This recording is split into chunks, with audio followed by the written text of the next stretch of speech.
where do I even freaking begin with this week's episode of Dragon Ball Super? The Tournament of Power is officially underway.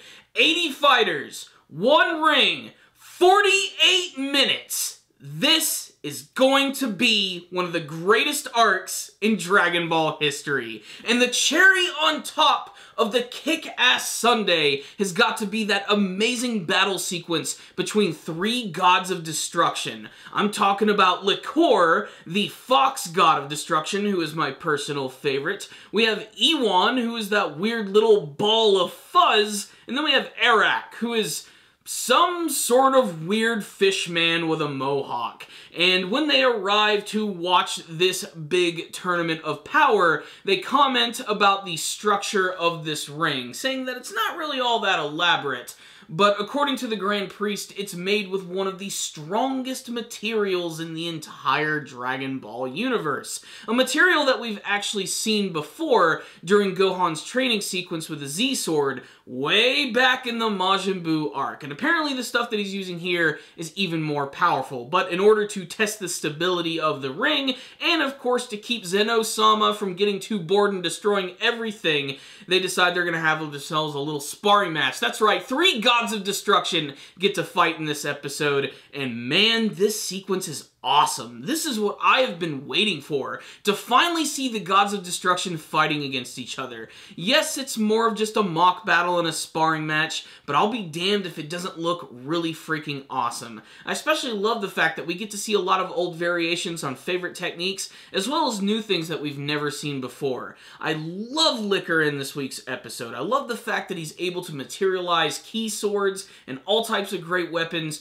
and doing all these techniques which correspond to his actual, abilities as a fox. The fact that he's like a multi-tailed fox, he's kind of a play on the kitsune of Japanese mythology, and there's even a great scene where he fires up what appear to be 9 separate beams, which is of course a reference to the 9-tailed fox. You also have Arak, who seems to be a surprisingly agile fighter, who seems to want to fight with his feet most of the time, and then there's Ewan, who, like I said, on the outside is just cute and lovable and fuzzy. This guy can bring the freaking pain. In fact, they all decide to bring a lot of their destructive power to this battlefield, as they're so destructive, they actually cause a lot of damage to it. And the Grand Priest decides, you know what, I got a lot of other bullshit to deal with.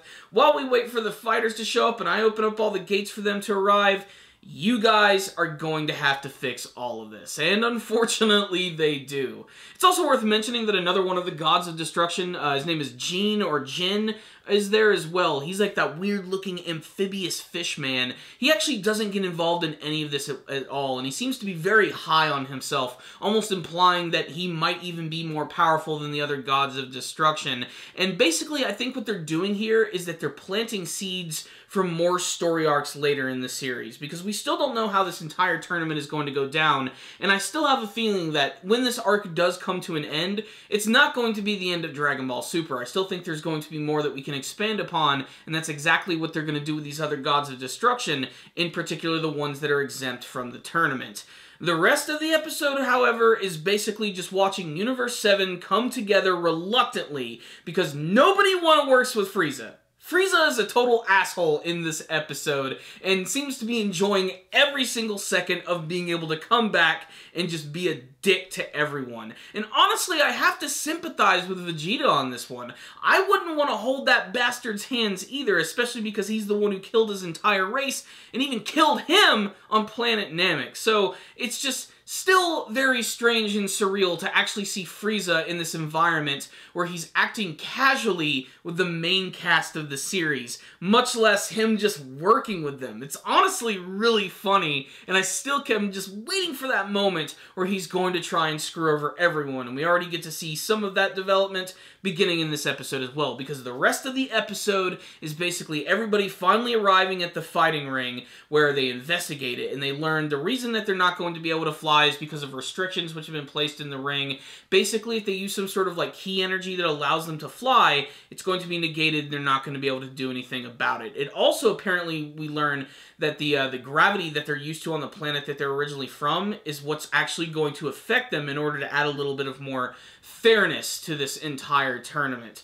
So pretty exciting stuff there. Now what is interesting, however, is that if there is an alien or a fighter from like another universe that has the natural ability to fly, like say a bird or a bird person, that's not a reference to Rick and Morty, I promise, they can actually fly themselves. They can utilize their natural abilities to do that, so they will actually have something of an advantage in the battle. And the rest of the episode, my god, is just so many new characters. And I can't even remember all of them. They go by so fast. So let's just talk about some of the highlights and the ones that I remember. Starting off with Universe 2, we have a few returning characters, like that one transforming chick who seems to be joined by a couple of others. We get to see that a Yardrat is also a part of that team, something that was teased in the preview from last week's episode, and something that I missed, but getting to see it in this episode and seeing that Goku and Vegeta actually acknowledge the Yardrat is awesome. This is a guy that can use instant transmission. These are the aliens that taught Goku how to use one of his signature techniques, and this guy looks like he's not going to be a slouch. He looks like he's very confident in his abilities, so I can't wait to see him in action. It's also worth noting that a few of these new characters are also still covered in shadow. They're trying to keep them kind of mysterious. Moving on, we have Universe 3, which consists of just a bunch of frickin' robots. And you know what? That is cool with me. I can't wait to see more of these robot fighters. They're all led by this one guy who has this, like, electrical walking stick. It's impossible to describe all of these new characters, especially because they don't reveal their names at all. They're just weird, nameless, freaky-looking aliens. And that's basically the part of the course for the rest of the episode, as they introduce all of these various groups. And it's also really fun getting to see, like, how Universe 9 was having trouble when they only had the Trio de Dangers, the 3 wolf guys, and now they have their whole team, and it's like a team of just monsters. They all look like these really crazy monsters, some of them, like, even crazier than the Trio de Dangers. There's this one Dragon Man who I think looks really awesome. It almost looks like he has, like, a white dragon skull for a head. You have all of the fighters from Universe 10, which were those guys that were in that dancing video before, and they're all just a big group of ridiculous-looking martial artists. We have the favorite to win, which is going to be Universe 11, which is the Pride Troopers. We finally get to see all of them together. And this is also the formal introduction of the character of Jiren the Grey, who is undoubtedly going to be Goku's ultimate adversary in this arc, and it's heavily implied that he's the strongest from that universe and might be one of the strongest fighters in this entire tournament, as he shocks Goku with his incredible speed, actually appearing directly behind him without Goku even noticing. And there's even a great scene where Liquor is actually getting ready to finish fixing the ring with his god powers, and all of these like giant pieces of that Kachin, that rock, are flying around, and Goku has to dodge out of the way, but Jiren just stands in place and nothing even affects him. It's such a super badass moment, and I can't wait to see more from this guy and what he truly is going to be capable of. And that's basically it. It's just a build-up for all of these new characters, and I still can't fully process all of it. There's just so much to see in this one, and I cannot wait to see how it's all going to pop off in next week's episode. If the preview is any indication, this is going to be one of the most chaotic freaking tournaments that we have ever seen from the series, and I really hope it doesn't blow its load too quick. I really hope they spend time with each of these individual characters, and I hope we get a lot of action from this arc. We've waited a long time for it, so I really do hope it delivers. Remember, 48 minutes in Dragon Ball time can go on for a long time. Remember how long it took Planet Namek to explode? Yeah, that's what I'm talking about. So, what's the rundown on this week's episode of Dragon Ball Super? I loved this episode. I especially love all of the new characters. It's my favorite thing about it. I almost feel like I have to do a discussion video for every single universe this week, sort of breaking down all of the fighters and seeing what they are capable of. They're that interesting. And it conflicts me even more because I'm so excited, and this is me going off topic a little bit here. There's this brand new Dragon Ball fighting game coming out, which is called Dragon Ball FighterZ with a Z, or Dragon Ball FighterZ, whatever you want to call it. And it looks amazing. That's something we can all agree on.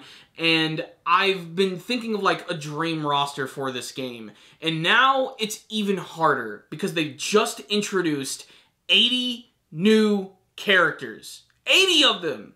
It's nuts! Now, it is heavily implied that one of the teams only brought along 8 on their actual team, but according to Tien, he senses another presence, so there could be something there that we're not quite seeing. Also, I thought it was really cool that that one spy who's working for Sidra and Catella in the previous episodes during the whole Frieza Returns arc, that we actually got to see him be a part of the team as well. In the preview for the next episode, it looks like he's also going to be fighting against Goku. Just so much excitement from this episode right here. All the characters just look so damn awesome, and I'm sure we're about to see a ton of really wacky techniques, really interesting characters, which hopefully will get something of a backstory. I don't want like whole arcs dedicated to these characters or anything. I just want to learn a little bit more about them. It does a great job of making the Dragon Ball universe seem even more grand, and that's a big accomplishment considering that this series has gone to some pretty ridiculous heights. And of course, it's also great that we got to see some Gods of Destruction fighting in this episode, especially ones that are seldom seen, and we actually got some dialogue from them in this episode. Their battle scene was really impressive, and it's a great preview for things to come. I just cannot wait to see the rest of this arc. It looks like Goku and Jiren are going to be throwing down in the next episode.